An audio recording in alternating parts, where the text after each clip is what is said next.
bring this session of the planning board to order. I have a brief statement and then we're carrying on with our business. Pursuant to Governor Baker's March 12th, 2020 order suspending certain provisions of the open meeting law and Governor Neely's March 29th, 2023 revised order extending remote participation by members in any meeting of a public body, this meeting of the planning board will be conducted both in person and via remote participation to the greatest extent possible.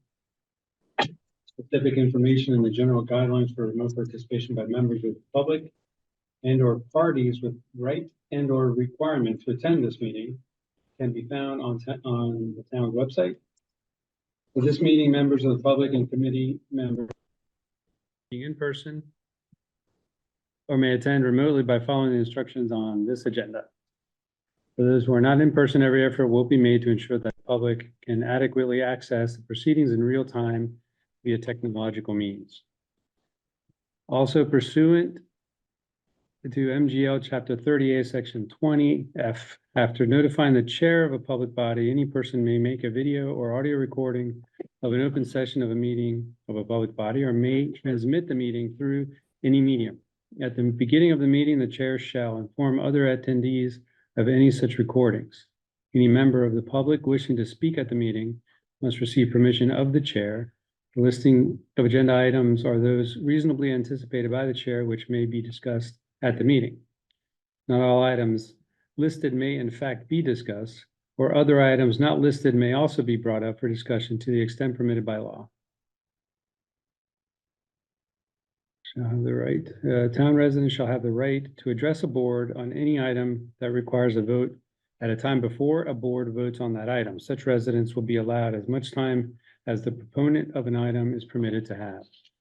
So for tonight's meeting, I'll be serving as chair. Brandy is with us, but she is with us remotely. So she asked me to run the meeting here in person. This meeting is being recorded. Is anybody else making a recording? That is a no for the record. So we'll move on to our first agenda item. Do we have any Form As tonight? No. No Form As, so we'll move on to the second item on the agenda, which is the approval of the minutes of the February 8th, 2024 meeting. Move to approve as amended. Second. I have a motion and a second. Any discussion? So all those in favor? Oh, wait, Do we have? You have to do a roll for, do I? Because we have one member remote. Yes, one member's remote. Oh, okay, so We only have the quorums there? Yes. Yes. Okay. Did we do attendance stuff? we're gonna do it right now. Oh. So I guess, Chris, I have to do the attendance as well. So call the roll on this vote and you'll get your attendance. Okay, so we'll call a roll call vote on the motion to approve the minutes of the February 8th, 2024 meeting. Jeremy, how do you vote? Aye. Jonathan? Aye. Malcolm? Aye. Brandy? Aye. And Pedro votes aye. So now we have it, And we're all here. we're all here. We're all present. too. And Jackie's also here. She is our associate member. Randy, how's the audio? Fine, I can hear you. Okay, good. All right, we'll move on to the third item on the agenda, which is a public hearing for the subdivision at North Plain Road. Public hearing on this application for subdivision at 0 North Plain Road that is Route 41 on 7.25 acre parcel owned by Great Barrington Affordable Housing Trust Fund and for which Central Berkshire Habitat for Humanity is designated developer of 20 new homes on the site. Subdivision proposes to create the road and infrastructure in accordance with the special permit issued by the select board in 2023. And so our town planner is going to give us an overview of the. Well, first we have to vote to open. Yes, I have to open the public meeting. So do I have a motion to open the public meeting? So. Do I have a second? Okay. Okay, we'll do a roll call vote. Jeremy? Aye. Jonathan? Aye. Malcolm? Aye. Brandy? Aye. And I vote aye. So we've got public meeting open. Now it's time for presentation from our town planner. Thank you, everybody. I'm happy to be back. After last year's special permit discussion on the planned unit residential development which laid out the road and layout of 20 proposed new homes on North Plain Road on the formerly called Alden parcel, the 7.25 acres that's now owned by the town of Great Barrington through the Housing Trust.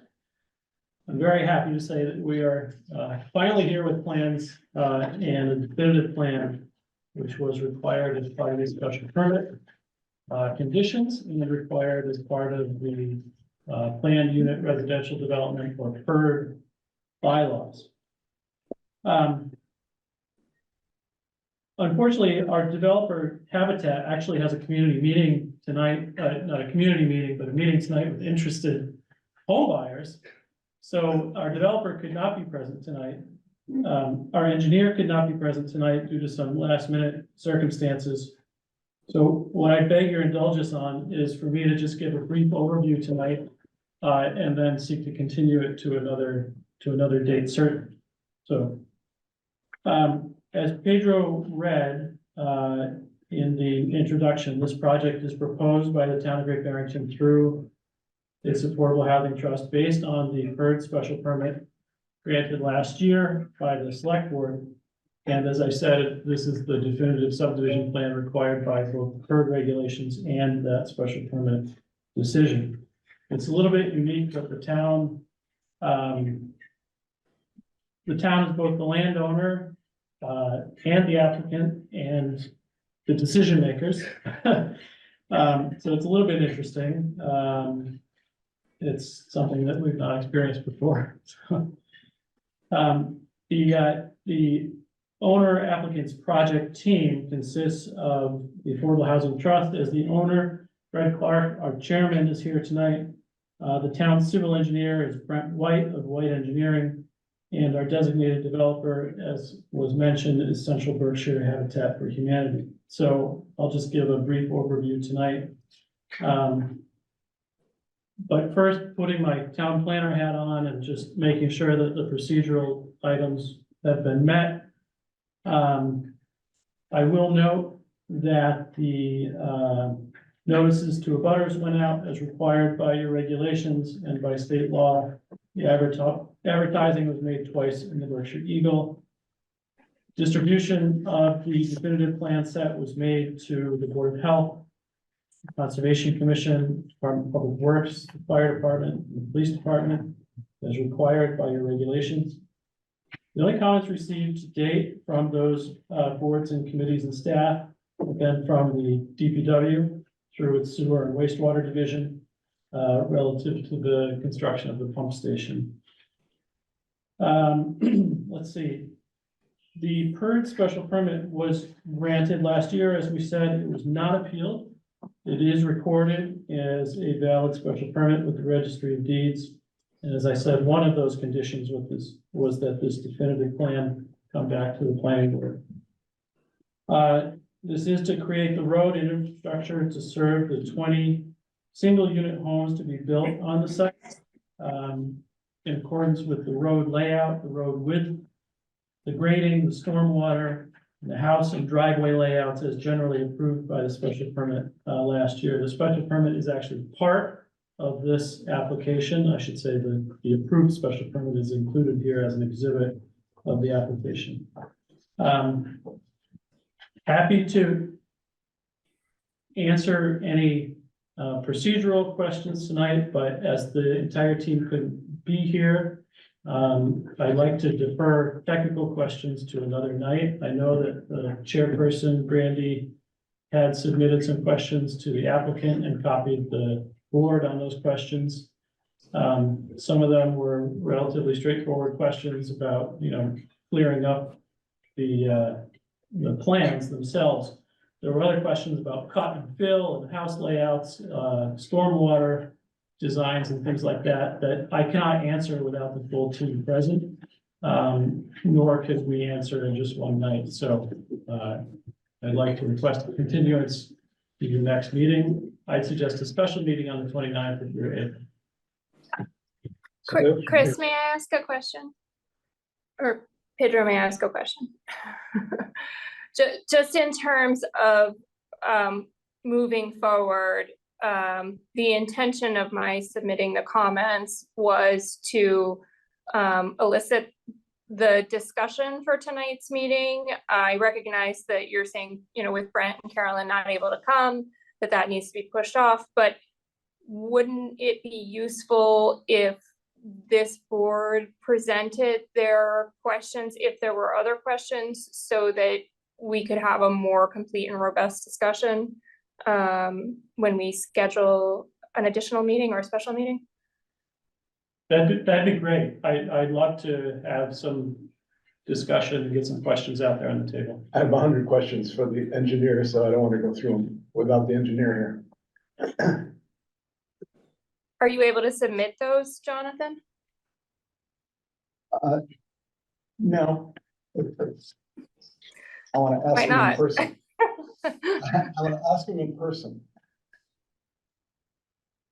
All right, well, procedurally, I have first just a question procedurally.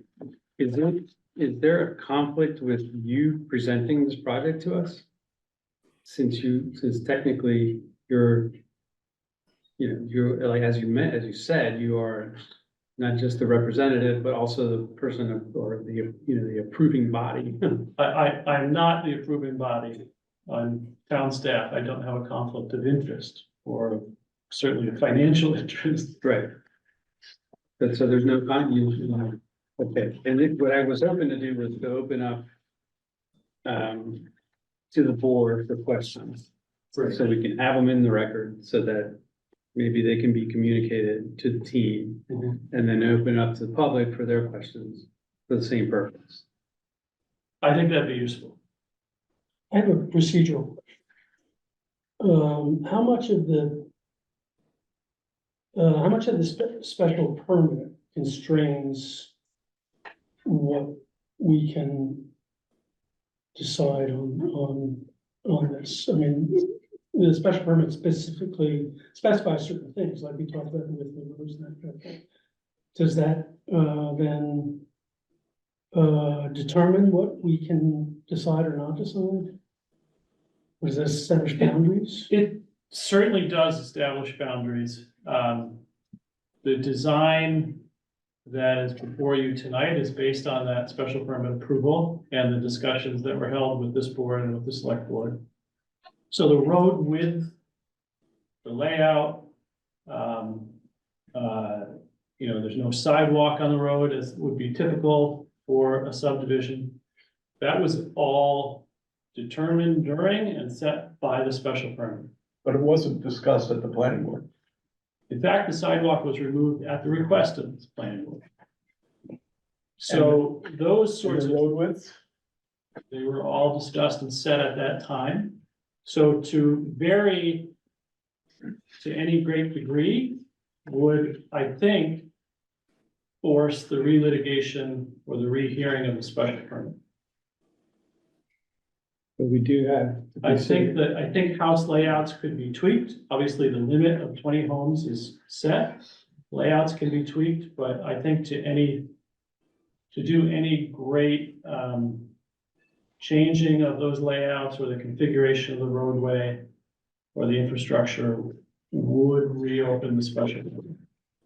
The PERD bylaw says special permit, and then go through the special permit, follow the definitive plan regulations, and then you can go forward. Okay.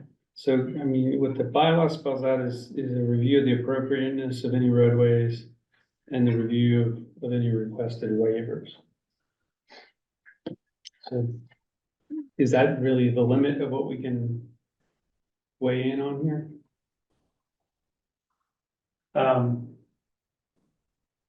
That's in the PERD bylaw. I would say if the board wanted to change things substantially, make the road go here versus not there, I think that would reopen the special permit. But none of this was discussed at the select board's public hearing. There was no discussion of the road layout or open space or anything. It was only about the number of houses. That was the whole discussion for 2 meetings. Well, I know it was before this board at least once, if not twice. There was a preliminary plan and then another board review of the special permit plan. And the plan that we sent to the select board had 30 houses on it. So to say that we can't change anything, that doesn't make any sense because they've already changed that. Well, they were the ones who issued the special permit. I understand that, There is But- not a but that permit, doesn't reflect our discussion. there is not a permit in place that would allow any more than 20 homes. That is clear. I understand. I understand. Maybe Right. what we could do is get a copy of the minutes from the meetings where we reviewed the layout when it came before us, because my recollection may be fuzzy, but what I recall is that we weren't going to hash out too many of the finer details of the layout, understanding that it was going to be coming back to us. So I think I'd like to, ahead of the next meeting, review the minutes from those meetings where we had this application before us, just to refresh our memory on what was discussed. And we only saw preliminary plans. I agree. We didn't see definitive plans. I agree. And we saw and sent a 30 unit, and I agree with you, Jonathan, and that's not what came back to us. So, but I'd like to think in terms of this being a project funded by the taxpayers of the town, that we get a good project. And I think the ship has sailed on 30 versus 20, and that's fine, but let's have a layout, that can be cost effectively built. And I think what we've got in the plans currently has a lot of added cost in it that could be avoided with some more efficient siting. I'm all for more efficient layout, more efficient construction, more cost-effective construction. That's great. Redesign at this point not only is not possible given financial constraints, but it would necessitate reopening and special permit depending on how far you go. Can you send us all the minutes of those? We saw it for 2 They're meetings. all on the planning board website, so Okay, can you send us the dates? I'll send you the dates. I looked for them today, I saw the 31 that we reviewed, but I had no idea how much earlier than. I would say it was in August or September of that year. so Yeah, I think it was February 23, that we looked at the 30. I'll let you- All right, so just to get us moving ahead here, does anybody want to start the discussion on the board? Jeremy, Jonathan, Malcolm? Yeah, actually. No, but I'll move to, continue this hearing at 6 o'clock on the 29th. All right, well, before I do that, I said I'd open up to the public, so if anybody from the public would like to come forward and give testimony, now's the time. You still can on the 29th. Yes, the Yeah, public but- hearing will be open, so at our next meeting, you'll be able to weigh in as well, if anybody has anything. I just have a question. Sure.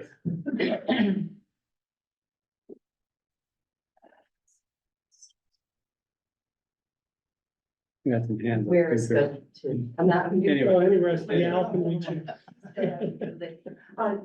Just a quick question, and because I'm attending budget meetings as well, I'm tired. And Randy just said that this project is funded by the town. I thought, I didn't realize that, and it came up during the budget meetings. Is this entirely this Habitat project funded by taxpayers of the town of Great Barrington? Just for a clarification, I'm just a little confused from here. The purchase was funded by, the infrastructure is funded by the state. Okay, right, okay, that's why I was wondering for some Right. clarity. So what is funded by the town was the purchase of the land. So that's where it is, because Some if some of the there's, engineering costs were funded by state grants, some are being funded through town, okay, and then the construction, as Jonathan said. because there is some state- confusion, because there's a, I believe, $700,000 to $750,000 reserve for in the- this in the project Proposed capital budget. budget, which is taxpayer, and I just want to make sure people out there know what we're paying for. Okay, all right, thank you so much, appreciate it. Thanks, Michelle. I've got a couple of people online. Is that March 29th? No. Next week. Next week. Next week. Leap day. Call the name, Adrian. Deb. So Deborah, Yes, Deborah Herman, 373 North Plain. I Welcome. noticed on the plan that a number of abutters are listed as encroaching on this project. I'm wondering what the situation of those people is. You know, how long-standing these encroachments are. Will there be any modification to allow them to keep their shed or their fence or, you know, other issues? They seem small issues, but I'm wondering what's their fate. My second question is, has there been any consideration to the impact of this project on the property values of abutters? And if it is negative, will they be able to apply for tax abatements or whatever the appropriate term is? Thank you. thank you, Deborah. We can always apply for a tax abatement. Jan, you're with us.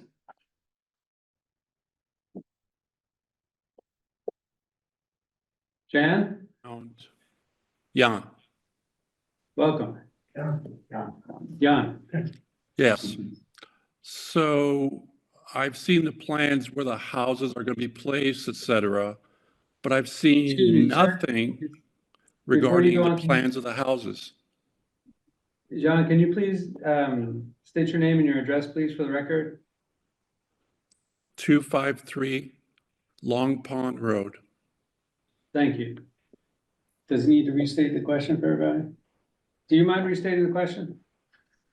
My question revolves around the type of housing and how efficiently made it will be and how much the buyers can expect in terms of energy costs.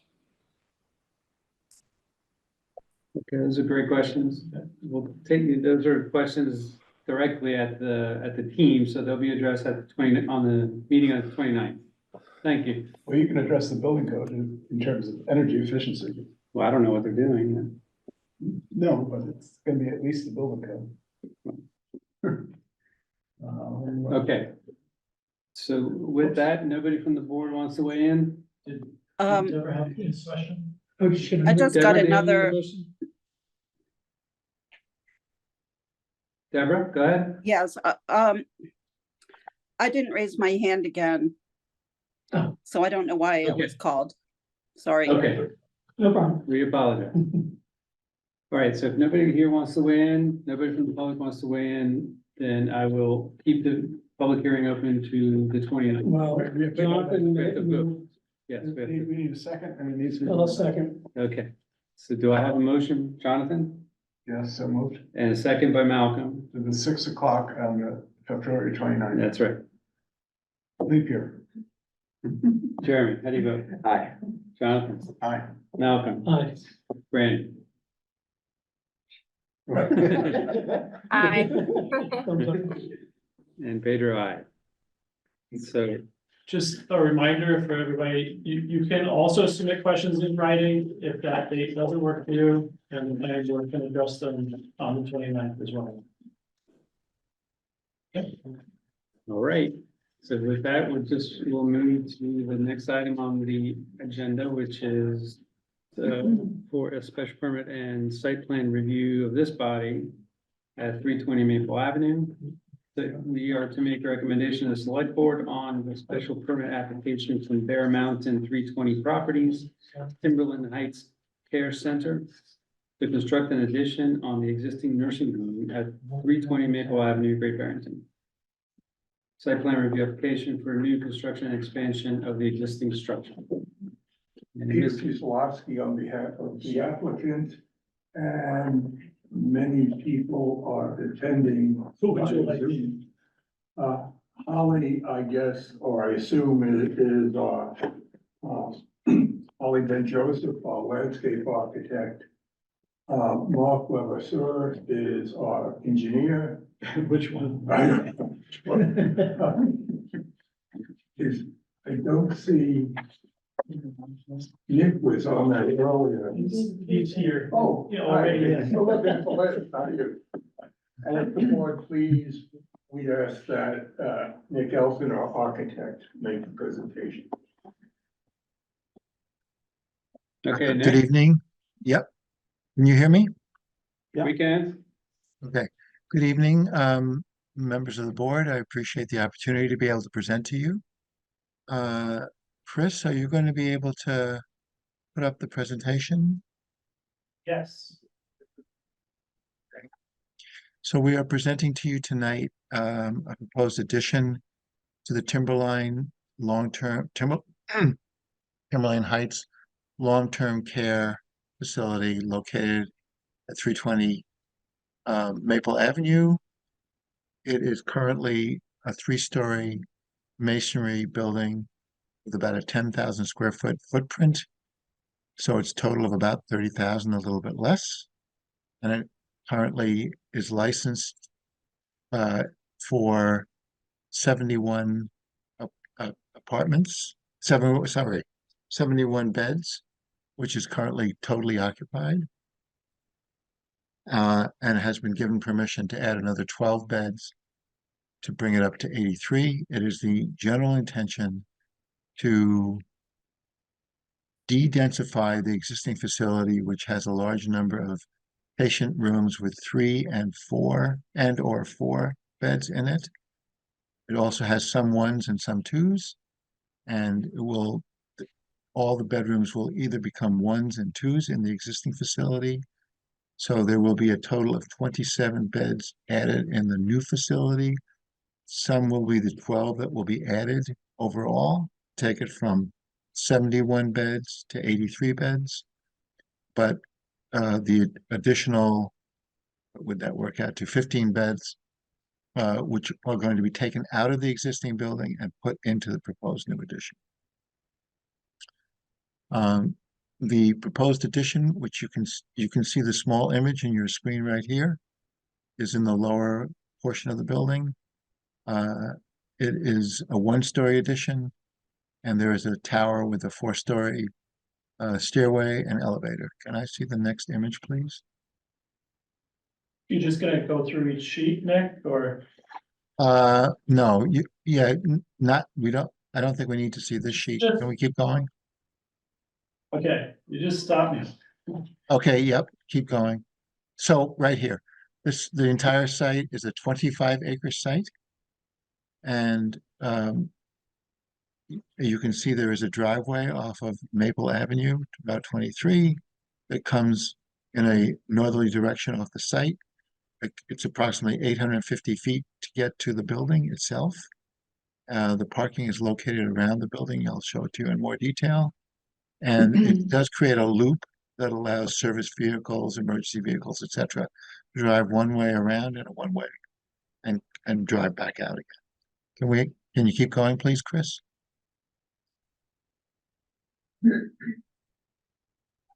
And this is a survey closer into the existing site.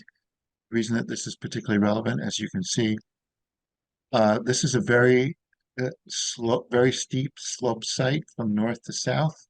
And the building was originally built in the late 60s.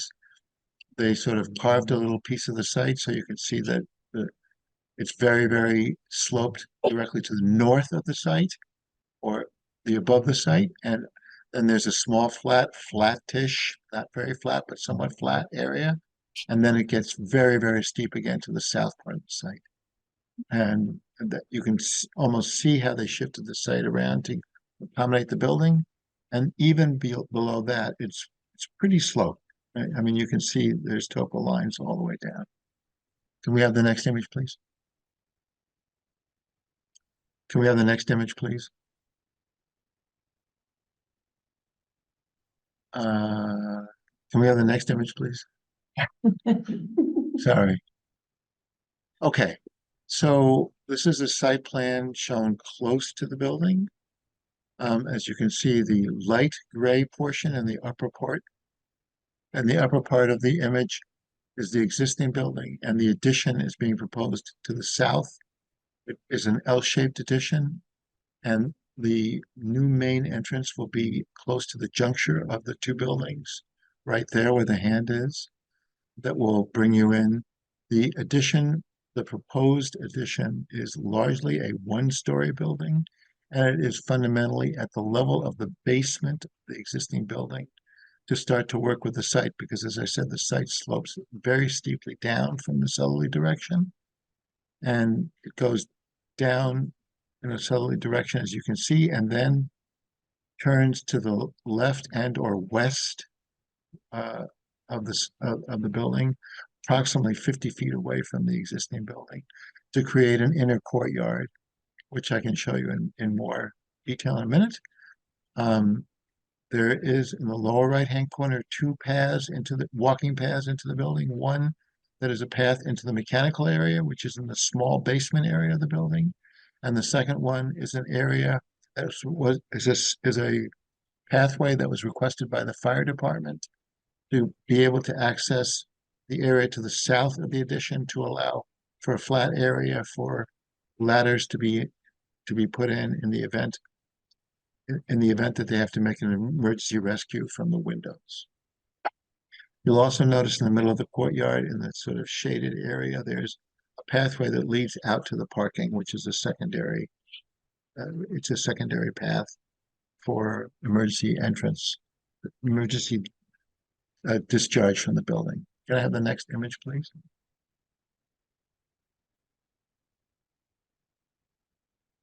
This is a larger version of the same thing that we just saw. I just wanted to mention that, as I mentioned before to you, the existing building is about 29,000 square feet. The proposed addition in total is about 13,000 square feet, of which 10,500 square feet is the footprint of the building on the first floor. And then there are three additional levels of elevator stairs, because the current building only has one stair egress in the upper left-hand corner of the building. And it has a fire escape in the upper right, in the upper portion, which you can see lightly drawn in here. It says fire escape. The fire escape will be removed, and that's why we're putting in an additional stairway to serve as a more legitimate egress point for the building. So it'll have two legitimate egress points from the existing building. And this addition will also have an egress point on the lower left-hand side into the courtyard, so that the wing is served by two means of egress as well.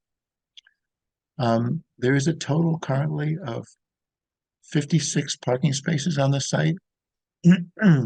When you do a zoning calculation for this site, it only requires, with the new addition, 54.6 parking spaces. We're going to maintain 56 spaces, but we are placing 3 handicap spots closer to the new addition entrance, in addition to 2 other handicap spots closer to the other egress addition in the back of the building, shown in the upper left-hand corner of the drawing.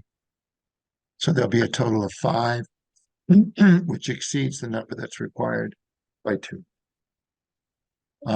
The building entrance is completely handicap accessible, and there will be egress to all the levels by virtue of the elevator that is being proposed to be added to the building, that will be serving the new wing and will be serving the existing 3 levels.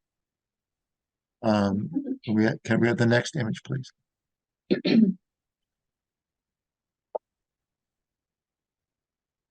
This just shows the distance to the sight line, to the nearest sight line.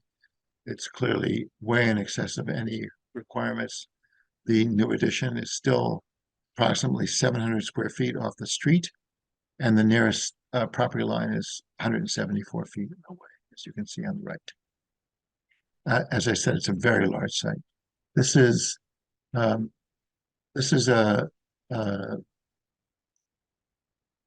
why am I failing to remember exactly what this is called? This is to show how the site would be managed during construction, in terms of where construction trailers would be installed, perimeter fencing around the construction site, dumpsters, porta potty, etc. Can I have the next image, please? So we are proposing to add some site lighting to the site. It's a very limited amount. It is a series of bollards inside the courtyard, which you can see, I believe there's 7 of them in the courtyard, or six. And then some lighting that's attached directly to the building in the courtyard. And also some lighting underneath the canopy that's at the rear entrance into the courtyard. There is a schedule of the lighting, and in your submission, the schedule, there's product cuts for all the lights that are proposed. You can see that the lighting diagrams show the level of lumens, etc. These are not in excess of any requirements that the town has currently. And I think that information is provided to you in more detail in the literature. Can I have the next image, please? So I provided this because this is the existing lighting, site lighting on the site. And it shows photographs of what is there now and where it is currently on the site. There is no proposal to change any of the existing site lighting for the balance of the building, except for what you've just seen in the previous image. So we provided this so that you'd have a sense of what the existing lighting is on the site, and it will not be changed in any way. I do not believe that you will be able to see any of the site lighting that is proposed to be added from the street. There is some site lighting on the entry driveway coming up. There are the one that you see on the 4, it says 4 street lights. We're showing you the location of one, and the other ones are further down as you come up the driveway. Can I have the next image, please? I would like to bypass this if we can come back, because I think it's better for the civil engineer to present before the landscape architect. So I want you to go down 2 or 3 images, please. Remember that page. Okay.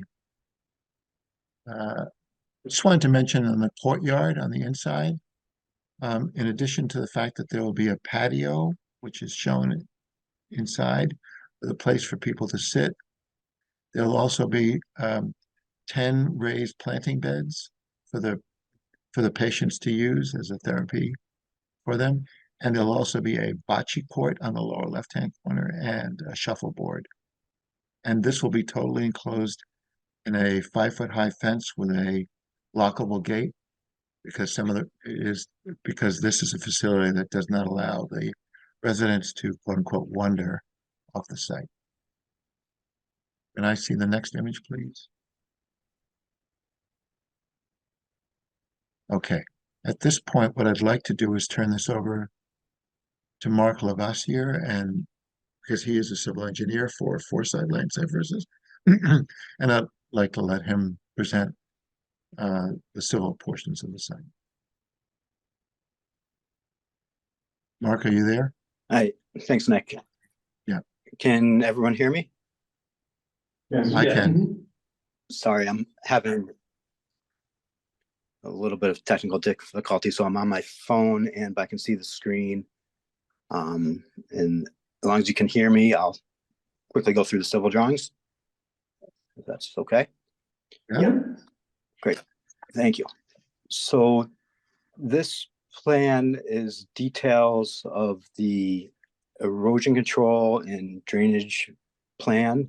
We've studied the watershed, the contributing area, according to Mass DP regulations and guidelines, and completed a stormwater report.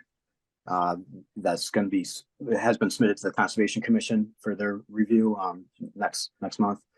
But in general, the existing structure has roof leaders, downspouts that will be conveyed to a new stormwater system. The proposed addition will also be collected and conveyed to our new stormwater system, as well as the courtyard area, and some contributing site areas for our surface drainage. We're proposing deep sump catch basins, and an infiltrating chambers, underground infiltrated chambers for any new impervious surfaces. You can see it's just located south of the proposed addition.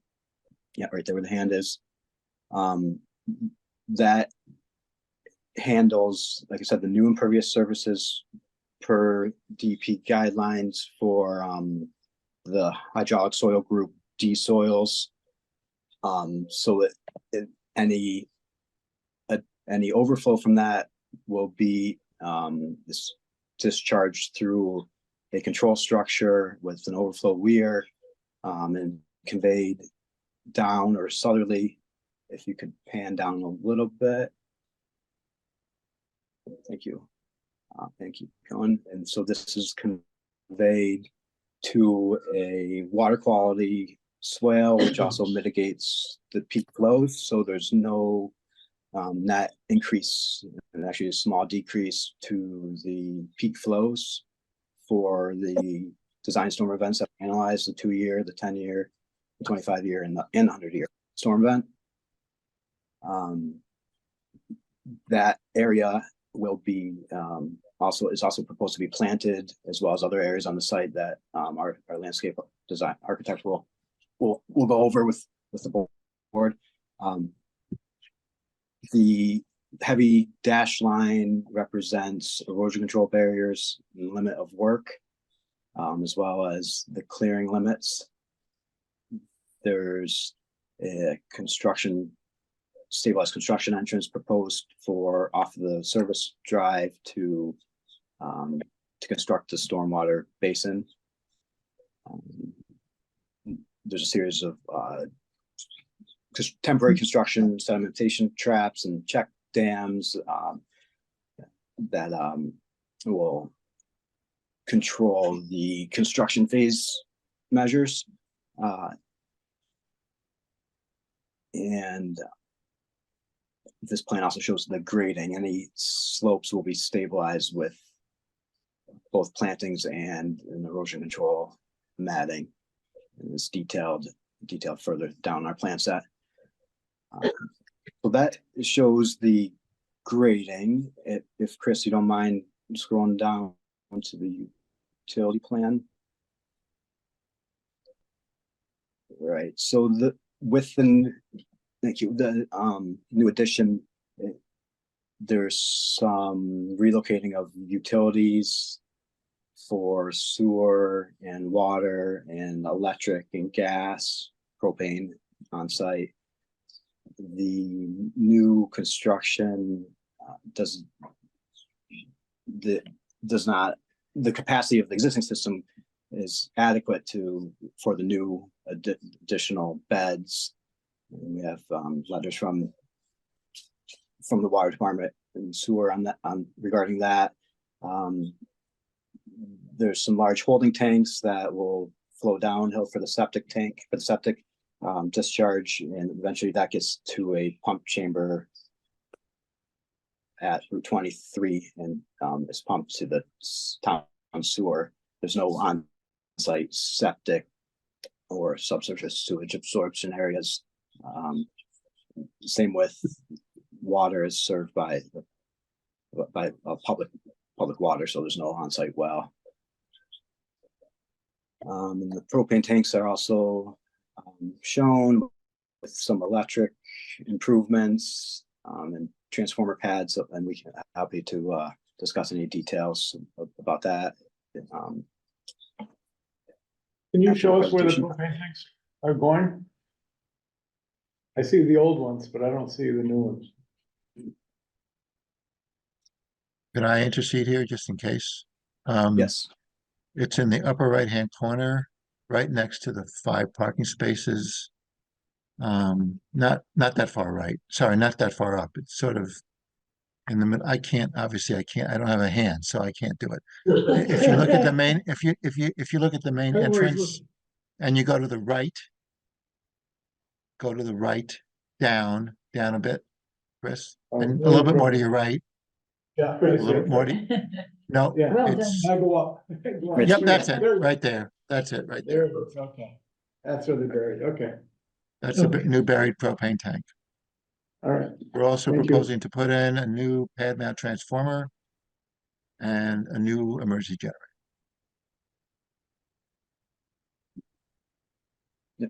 Thanks. Should we let the gentleman from Foresight continue? sure. Thank you. Sure. Thanks, Nick, for pointing those areas out as well. So that kind of summarizes the drainage utility plans. If you scroll down, please, yes, I think the rest of the plan sets are, as far as civil related, are details. So the next plan, please. Yes, sorry. So next 2 or 3 sheets are some details and of the stormwater system, et cetera. Can we go back to the landscape, please? Which was maybe 12 sheets back, I'm guessing. It's page 50.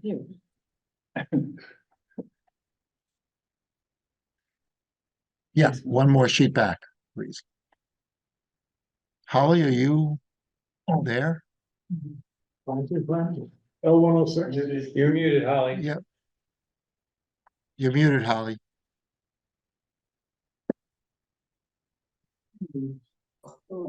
Okay, can you hear me now?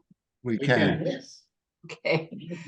All right, so I will do this, try and just summarize, but as you can see from the planting schedule, a lot of plants have been introduced that create a lot variety and color and textures for the new landscape, which there wasn't much going on there existing. The main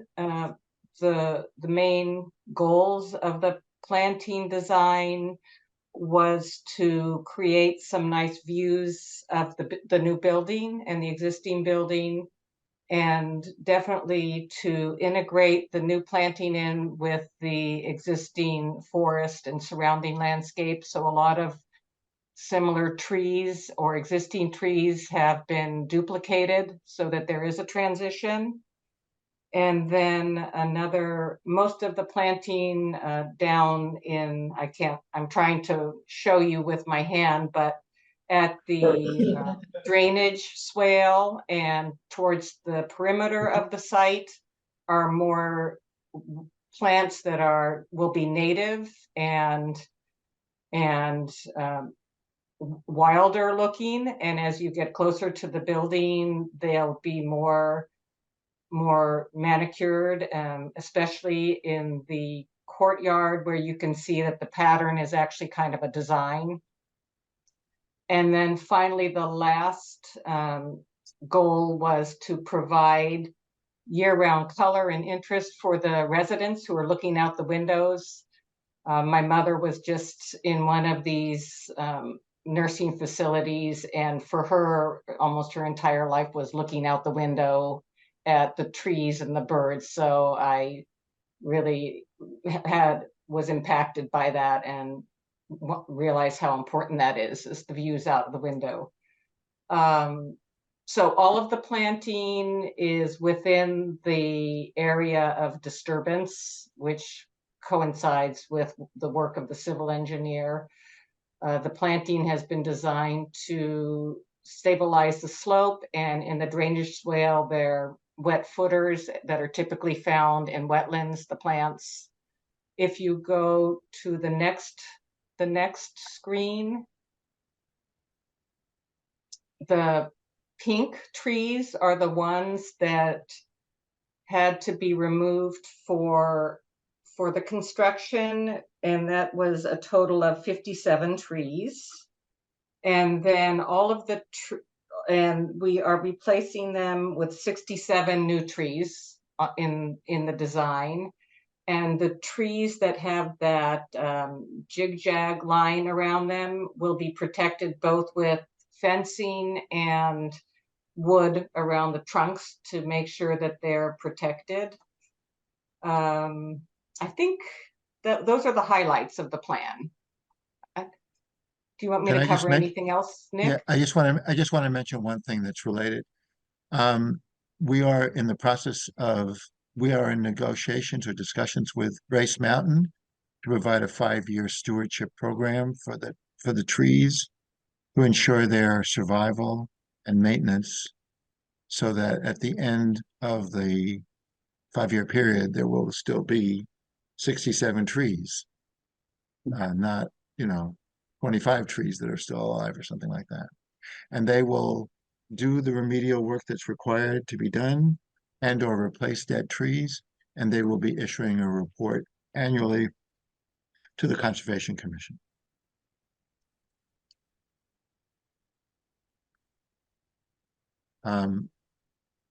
I guess I'd like to suggest that we go on. Can we go down maybe, I would say 15 images approximately?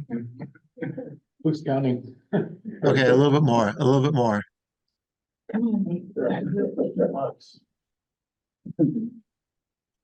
Keep going, please.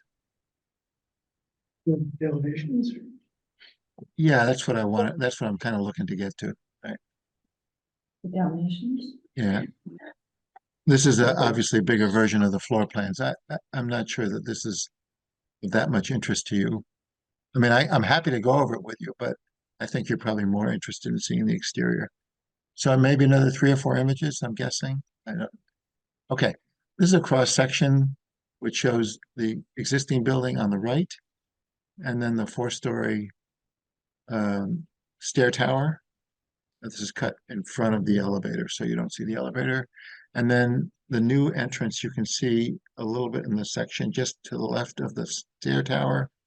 It will be almost 14 feet high and have, pretty significantly glazed to give you a view out to the courtyard. And there's an open set of stairs that lead you from the new ground floor to the proposed first floor of the building. We see the next image, please.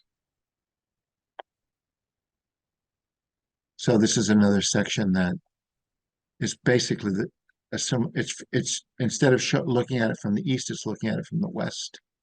And it's it's not really significantly different. You can see the glazing from the back.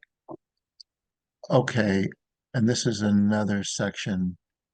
This is a section through the connection between the existing building and the proposed new wing. This is the entrance level. So you can see that the entrance has a significant canopy, and you can see the sort of double height space that leads with the stairs and space that lead you up to the main floor level. We have the next image, please. I mean, this is more or less the same thing. Can we have the next image, please? Okay, so this is the view from the east, which is the entry view. Obviously, on the extreme right is the existing building. The entrance to the existing building, which is shown, which is on the lower right there, right, just is not going to be abandoned. It's going to be abandoned as an entrance, but it will continue to function as a outdoor space related to the new physical therapy space in the building. Then directly to the left and or south of the existing building, you can see the stair tower and the elevator tower. And then directly to the left of that is the new entrance. We are actually, even though it says Timberline Heights there, that those letters they've decided not to put those particular letters in. They're not going to do that, but there will be a canopy. And then directly to the left of that, where there's still quite a lot of glass, there is a cafe space that is going to be run by the residents, the more highly functional residents. And then to the left of that is a series of patient rooms. And then to the extreme corner is a day room for the residents. And directly below that is a very small electric room and mechanical room that will serve for the entire new building. Can I have the next image, please? This is the, gotta get my bearing myself. This is the image looking at it from the west. So it's through the courtyard to the addition. And there's a lot of steps in the addition, so you can see that it steps quite a bit, and the extreme back is the connection, but it's a little bit difficult to see right here because of the tree. You can see that the site comes down slightly from the existing building and then has some retaining walls to make a flat area for the courtyard. And then steps down, then steps up a little bit and then steps down across the addition and down towards the area that's to the south of the building, which is approximately 12 feet below the level of the first floor, or below the level of the new ground floor, which affords the possibility to get a small amount of basement space in. Can I have the next image, please?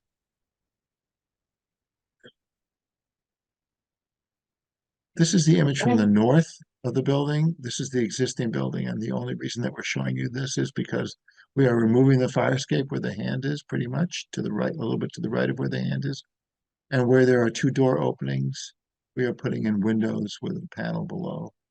That's the total amount that we're going to be doing to this side of the building.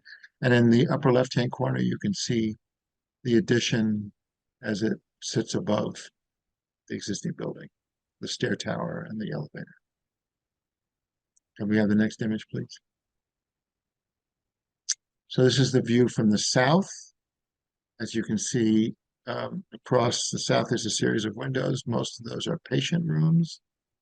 The two smaller windows in the middle are in the shower room. One is in the tub area, one's in the shower area. Ergo, that's why they're smaller and higher, provide light.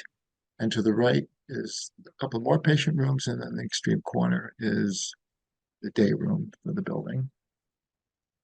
On the extreme left, you can see a small amount of retaining wall, which is beyond the west side, left side of the proposed addition, and that's where the bocce and shuffleboard is located up there, and that will be fenced. The building is proposed to be a combination of fiber cement panel and metal corrugated siding. Can we have the next image, please? I think it'll be the last one. Oh, okay. We can go through these quickly. So this is an image inside the new entrance, just to give you a sense of what the open space might look like in a little more detail. And can we have the next image, please? This is another view inside the new entry area, looking out towards the rear courtyard. Can we have the next image, please? We're almost done. Okay, and then this is just a series of exterior images. This is looking from the northeast. And you can see the tower, and directly to the left of it, the entrance area and patient rooms, etc. Can we have the next image, please? This is looking aerially from the southeast, and you can see the addition in the foreground with the four-story portion stepping up from it, and the courtyard located inside with the fenced area shown, in the fenced enclosure shown. Can we have the next image, please? This is looking from the southwest into the courtyard and into the southwest corner of the addition, showing the existing building beyond. Notice that the addition on the north side of the addition is stepped, and that's so that the rooms in that addition generally mostly have views looking to the west or to the left and not looking into the existing building. Also, the building is set 50 feet or more away from the existing building so that it doesn't limit the views. And in section, the people that will be seeing the new addition inside the building are the office spaces, which are located on the first floor. The residents on the second and third floor will be able to look over the new addition because it steps down in height. And they'll be able to look beyond that to the woods beyond. Can I have the next image, please? And this is the final image, a little bit more detailed image into the courtyard. And I think there's one more image.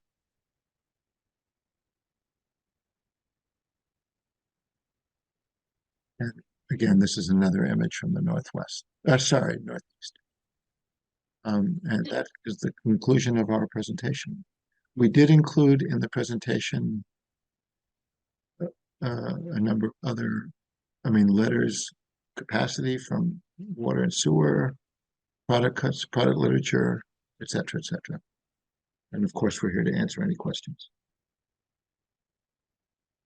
All right, with that, I'll open it up to the board. Jonathan? Yeah, Nick, can you tell us how the new units are gonna be heated and air conditioned? Yes, this is And- going to be, this is gonna, in compliance with the stretch code, we are making every effort to have this building comply with LEED Gold. So it will be a heat pump system. We're preparing it for solar, and we are in negotiations with a provider who would provide the solar system at no cost to the owners, but would of course reap more of the financial benefits than the owners do.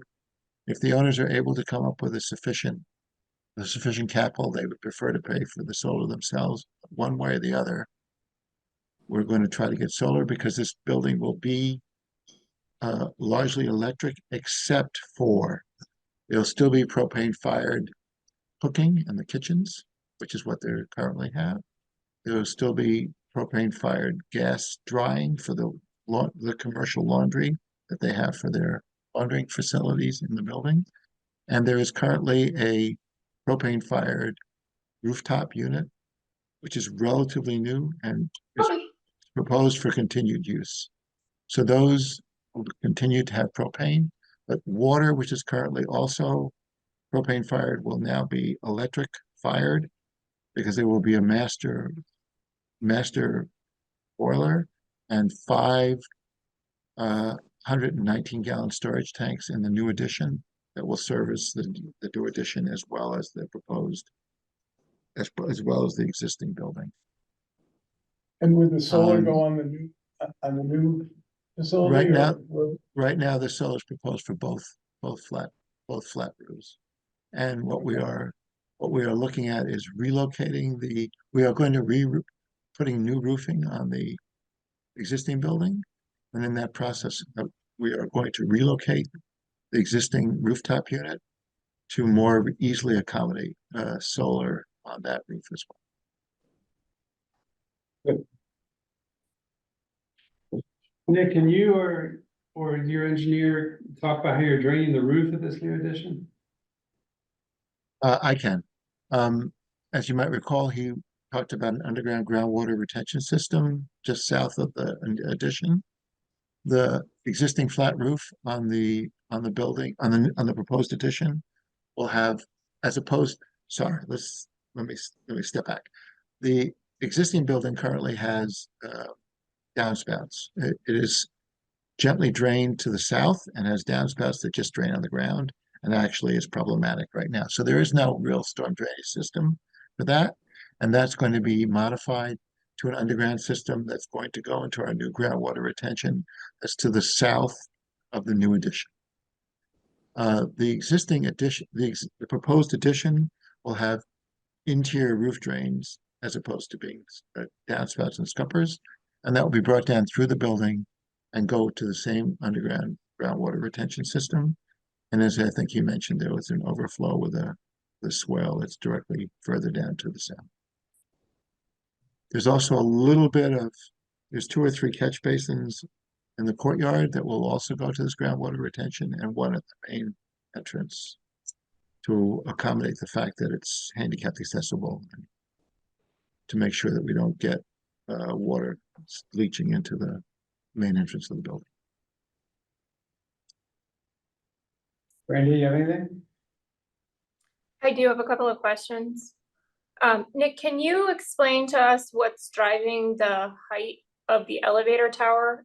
Is it the mechanical system at the top of it, or is there a way to bring it down? That's kind of my, Okay, my first question. well, the elevator tower, first of all, it has certain requirements relative to the clearances above the elevator. Secondly, there is no reasonable access to the roof right now. And so the stair tower gives you a stair access to the roof.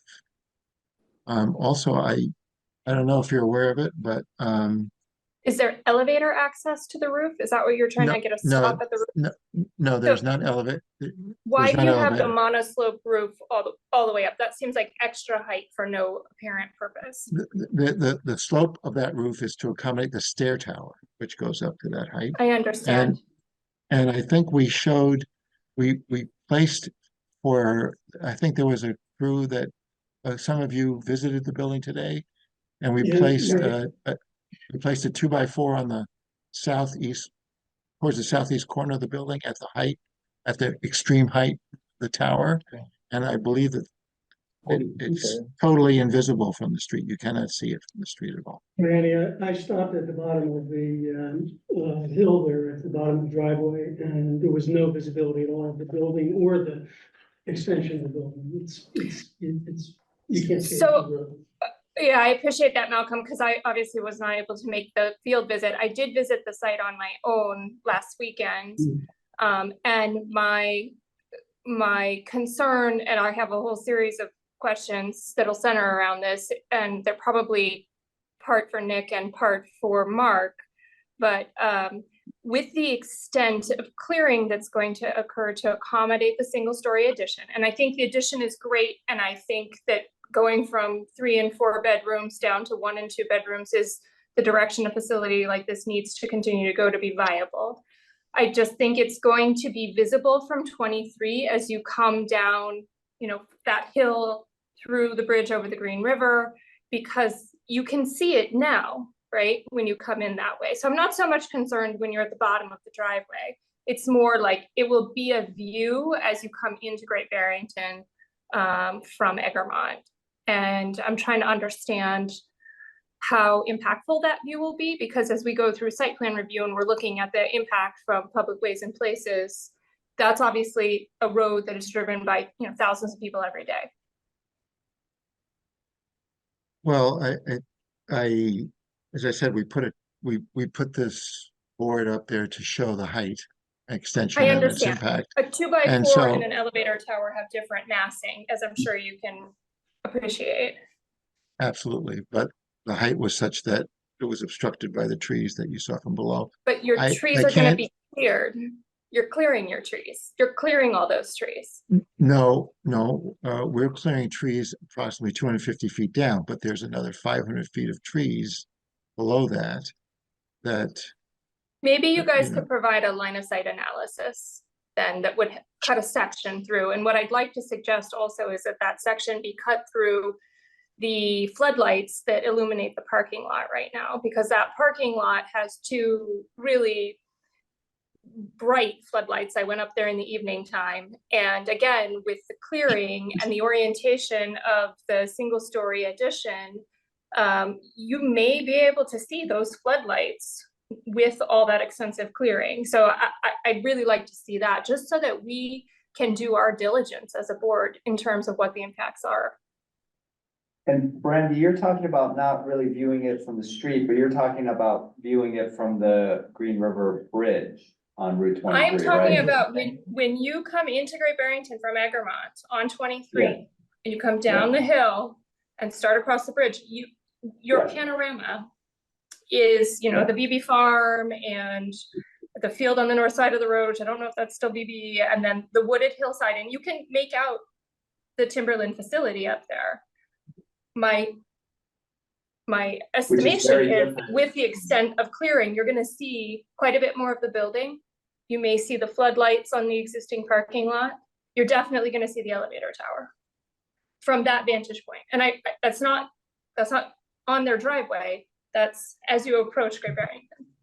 That's So I just wanna gateway. understand that. I'm not against it. I just wanna understand what that's gonna look like.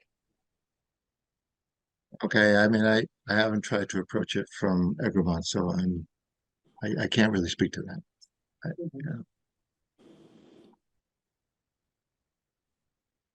And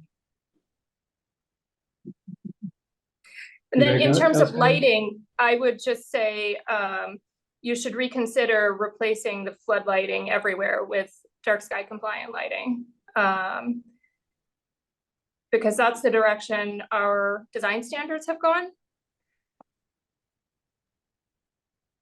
Okay, I mean, I certainly hear you. I mean, obviously, part of the consideration was that the owners feel that the lighting is working for them and it's an existing condition, so It's clearly subject it's a to site question, plan it's a, review. yeah, it's a, fine. Okay. Okay. We'll happily do that. Nick, can you talk about how you've calculated the height? Or how you're meeting the height requirement with that tower? If we count from level 1, according to your drawings, to the roof, we got 33 feet. But then the tower actually projects beyond that. Okay, I believe, I thought that there was something that allowed you to create an egress head house. That's essentially what this is. But I wasn't, candidly, I wasn't. I never even thought about this as being an issue, frankly. And I certainly can try to respond to that. Thank you. Anybody else have anything? Yeah. Jeremy? Malcolm? When you're walking along the site south of the building, it's a really severe drop off there after you go 20 or 30 feet to the building. And you say in the narrative that the cut and fill is going to be neutral. But the slope looks like a very gradual slope when we look at the drawings here. Are you going to have to fill that quite a bit where that drops off? And where's that going to come from? We are planning on using a considerable amount of the fill in the addition itself, because the first floor addition is a slab on grade. So we certainly do not see any situation where we're going to be exporting material. Right, okay. Pedro, just to answer your question about height, so 4.1.3 has some notes to the dimensional regulations. Note 2 is exceptions to height regulations. And I'm not sure if this is what you're getting at, Nick. Height regulations do not apply to agricultural structures, antennas, belfries, chimneys, churches, cupolas, mixing plants, roof-mounted solar energy systems, screening or loading towers, elevators, water tanks, wind energy generator. Other appurtenances usually required to be placed above roof level and not intended for human occupancy. Is that? Yeah, that's more or less where I was going. I mean, this is essentially the stair tower portion, which is the portion that's really which is the portion that's taller, is proposed only to allow for reasonable access to the roof. But if there is a concern about the height, I mean, that's why we did put up this 2x4 that show the height. We can certainly examine the possibility of lowering it a little bit. I'm a little bit, I mean, I have to have certain clearances above the elevator, which is further to the south. And, you know, we can look to lower it a bit, but I don't, you know, I mean, one way to accomplish it is to reduce the slope a little bit. I think we could look at that. Because the clearances on the stair side are roughly about 9 feet inside at the very highest point. Of course, the stair tower itself, the stair tower roof extends a little bit beyond that. And candidly, some of that is, dare I say this, a little bit has to do with architecture, just to have a tower on the building that provides an accent to the building.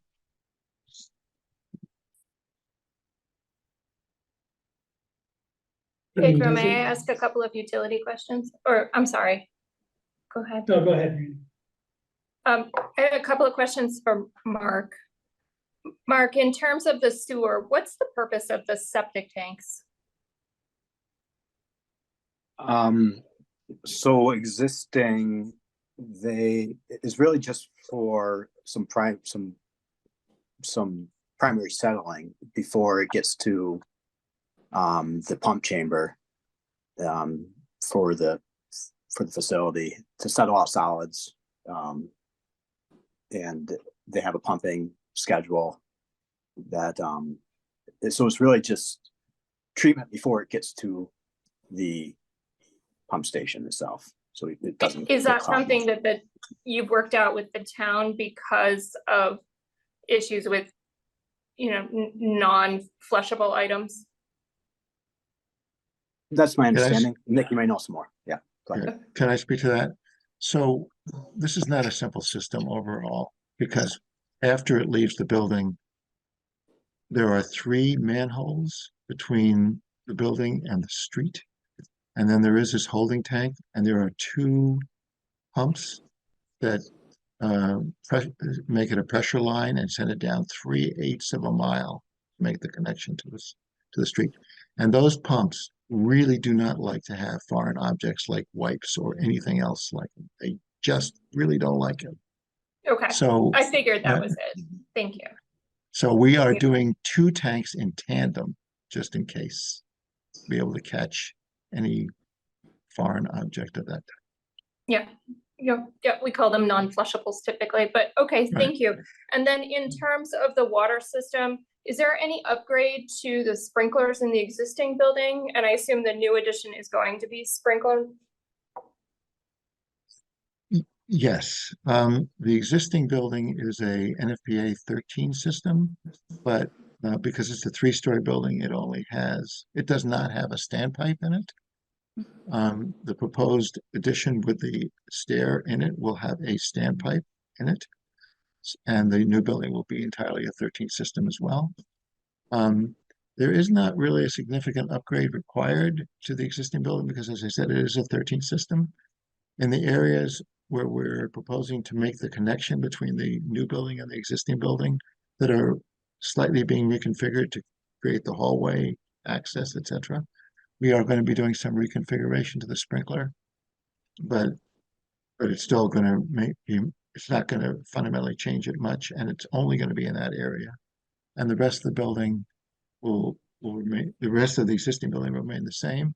However, the fire alarm system in the building is a zone system, and it will be completely replaced with a addressable system, and it will be tied into the sprinkler system as is required by code, so that if there's flow in any individual room or space, that will turn out as in the addressable system.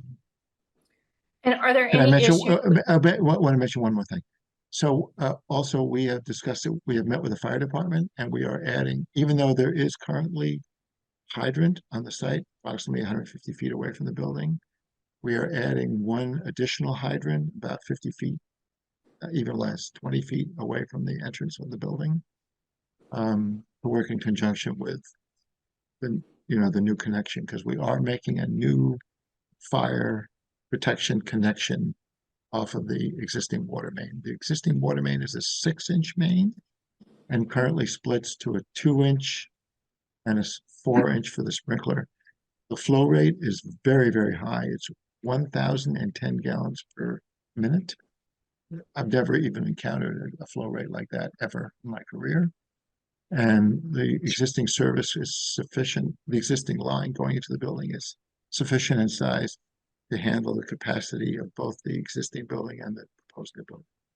With adequate pressure and no need for boosting? That's right. Yes, the pressure and the flow rate, as I said, the flow rate is very, very high. There is no need to make any modification to that. Okay. One more question, if you'll indulge me, Pedro. Just in terms of the encroachment in the parking lot, is that being addressed? Has that been addressed previously? What's the story there? I can Sorry, answer that. We The have parking lot, the negotiated. northeast corner of the parking lot encroaches onto the abutting property. Just curious, Right. if that is being I checked, addressed. I checked the Hosokawa deed and it's mentioned in there. Yeah. It is, But they have we an have- easement. The agreement with the Hosokawa is regarding that. Okay. Great, thank you. Thank you. Anything else? Jeremy, got anything? Jackie? No. John?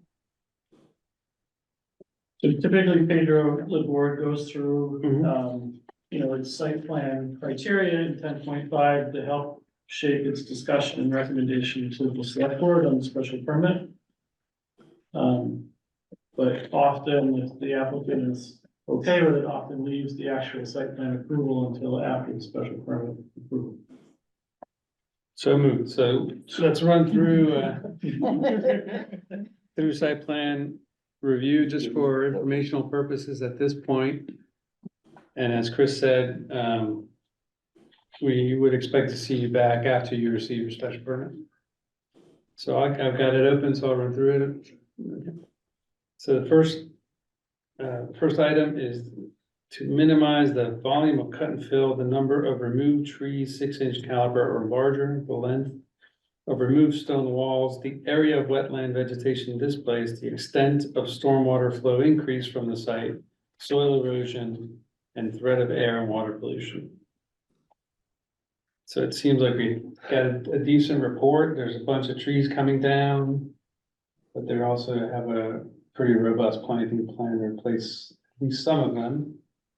Any other comments on that item? And just to follow, I think they did say it was in front of the Conservation Commission for Scenic Mountains Act review as well. So that will deal with some of the tree removal and replacement. So noted. And I really like the maintenance policy too that they're working on.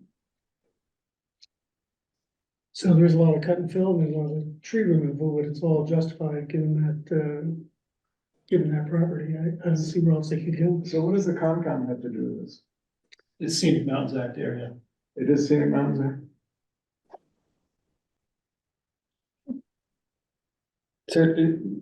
So Nick, have you done any calculations on cut and fill? It's balanced. It's balanced? I have to defer to Mark on that. Actually, he's done, I think he's done. Okay. Well, the building is partially underground, so they'll dig some of that out.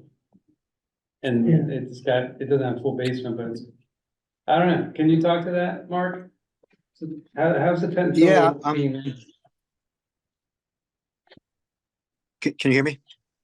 We can. Hello? I can. Okay, sorry. Yep.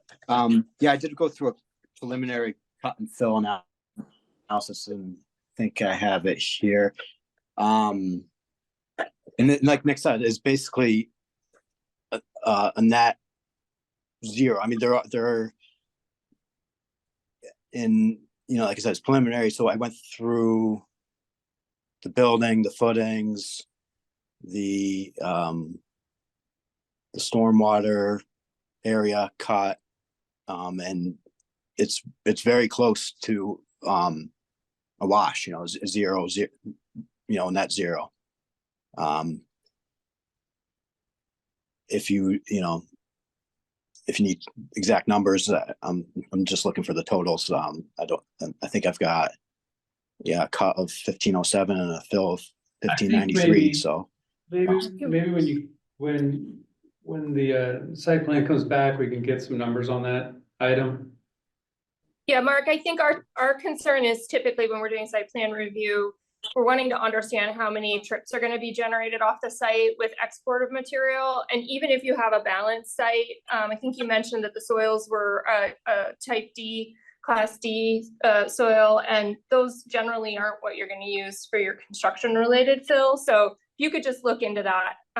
This is the reason we do this review now, just so you can have a more complete application when you come back for site plan. All right, if there's nothing else on that sounds item, good. I'll move. Thank you. Thanks, Mark. If there's nothing else on that item, I will move to the second item. which is maximize accessibility and pedestrian and vehicular safety, both on-site and accessing the existing site. Any commentary? Should be a change. Well, the new entrance is gonna serve, I'm assuming, as the main entrance, right, from the big parking lot. Yes. Well, Are you asking me? say. Yeah, I'm asking anybody who'd be willing to answer. The new entrance will serve as the main entrance. The existing entrance is a stepped walkway that is not accessible at all. There is no reasonable accessibility into this building right now, and this building will become 100% accessible once we're completed. I Has there think been from an any- accessibility Has there standpoint, been- this is a huge improvement, absolutely, Yeah. because that's, yeah. But has there been any thought or discussion on adding some kind of walking paths or painted paths even in the parking lot? Just to give some direction. I think when I was there today, it just seemed like a big open parking lot. And there was no real direction on where, where to go, where pedestrians can go. Has there been any thought about that? We are proposing at the main entrance to change the paving material closer to that. And we are moving some of the parking in such a way as to allow people to do an arc and be able to drop people off in front of the building, directly in front of the building. The other consideration that was really significant was that currently, when an ambulance arrives at the building, which, as you can imagine, occurs upon occasion, they have to go all the way around to the back and go through the egress stairway through an entrance that is slightly stepped. Now, when they go in, they have a straightforward shot right in. But we can certainly try to create an area of walking, but I think the area relative to residents being able to walk, this rear enclosed courtyard will now provide a much greater and higher quality space for people to be able to walk around outside the building. I think it is a general policy, and maybe the owners can speak to this, that they do not allow residents outside of the quote unquote compound, or they wonder, I mean, the people, they don't allow that. So, Yeah, Yeah, my only thought was just for visitors, but I don't think it's something that we'd be putting any kind of requirement on, but it's, I think, worth a thought. If you visit certainly the site, personally, I'm certainly willing to look at it. All right, any other comments on that item? Number 3, minimize obstruction of scenic views from publicly accessible locations. And I think Randy addressed that, and I think, we can discuss that at the next meeting. Next meeting. Good. I'd like to look at it too. I'd like to drive down 23. Yeah. Is that something that we're sending to select board? No, this would be for site plan review. Well, also, but if it's in the Single Mountains Act, and Concom has some jurisdiction there. All right, so we'll move on to the next item. Number 4, minimize visual intrusion by controlling the visibility of parking, storage, or other outdoor service areas viewed from public ways or premises residentially used or zoned. So we got some issue. Yeah. All right, number 5, minimize glare from headlights, minimize glare into the night sky, and minimize overspill into adjacent properties. So you got a little bit about the lighting, Nick. Does anybody want to add anything else? Randy? All right, I'll move on to the next item. Number 6, minimize unreasonable departure from the character, materials, and scale of buildings in the vicinity as viewed from public ways and places. Not an issue. Hearing no comment. And number 7, minimize contamination of groundwater from on-site wastewater disposal systems or operations on the premises involving the use, storage, handling, or containment of hazardous substances. Sounds No like it's well issues. handled. No issues there. And then the last one is to ensure the compliance with provisions of this zoning bylaw, including parking and landscaping, which I think we have enough information on that. Okay, so with that, we look forward to seeing you again after you get your special permit. So we need to make a recommendation. Oh, yes, sorry, we need to make a recommendation. Very good, thank you. Before you go, do I have a motion on the floor? I'll move to send a positive recommendation. So, I'll second it. I have a motion and a second. Any further discussion? Jeremy, how do you vote? Aye. Jonathan? Aye. Malcolm? Aye. Brandy? Aye. And Pedro, aye. So now you've got your recommendation, you have your marching orders. We'll see you again Thank you. in a few weeks. Thank you. Thank you. Thank you very much. Can I just understand what was the actual motion? I'm sorry, I didn't quite. What It was, recommendation to select board? The select board grants Oh. a special permit. They're see. asking for what we think of your project, and we think it's a positive project. okay, great. I appreciate your time, and obviously we'll come up with with responses to the things that were requested today. We Great. thank you so much for your time. Thank you. Thanks, Ms. Feldman. We'll see you again. Okay, thanks. Bye-bye. Bye, thank you. Bye. All right, is everybody okay? Everybody need a break? We're good, okay, then we'll move on to the fifth item on our agenda, which is master plan review.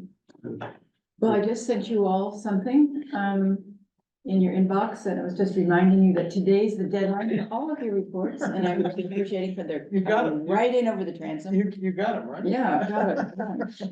And I lost them, I don't know. So anyway, I reminded you of the deadline, I reminded you of the information that I'd like to receive, and I'm just trying to encourage you to, think about it and move forward, and let's get it settled. And then also I sent to you just a quick outline of, remember way back when we all looked at what the planning board was tasked with doing? And there were a number of items that we had identified that should be discussed again. So I sent that all out to you in rough form. It was really fun with Kim going first draft, and I'm doing the second draft, trying to listen to that video. But anyway, we have that for you to look at, but I'll talk to you, Brandy, and we can discuss which ones you think are best to bring forward. And we'll do that so that we can address these issues that we said we would. And that's all I have to say. Thank you.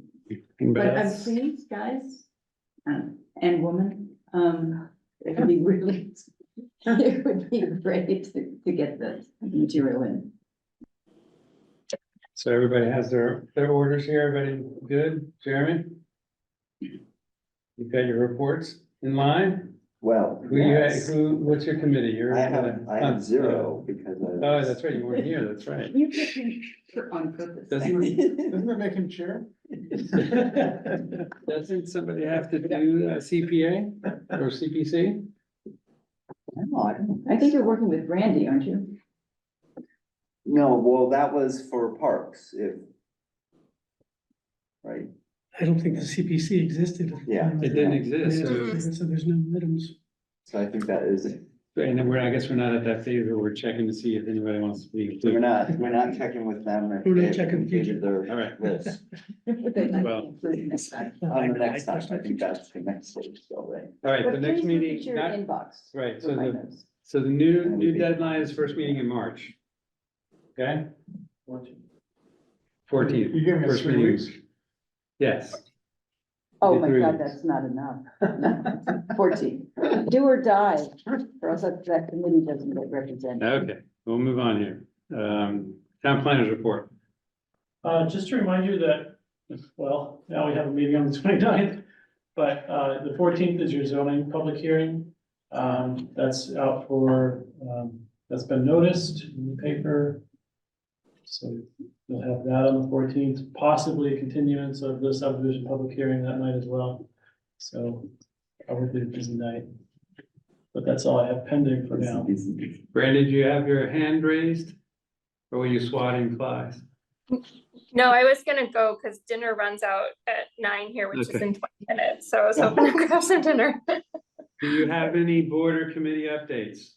None today. Chairman? Jackie? No. Jonathan? Malcolm? None here. Citizen speak time? Anybody would like to speak? No? Yes, we do. Claudia?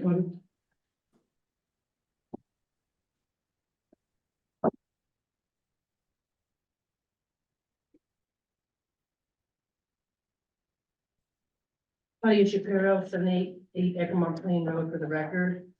At the February 2024 Select Board Citizen Speak Time, I read what I had read at the last planning board meeting, followed by shortly after the meeting, planning board member Pedro Pachano emailed me, Claudia, forgive me for not understanding, but I'm wondering what exactly is your issue with the airport?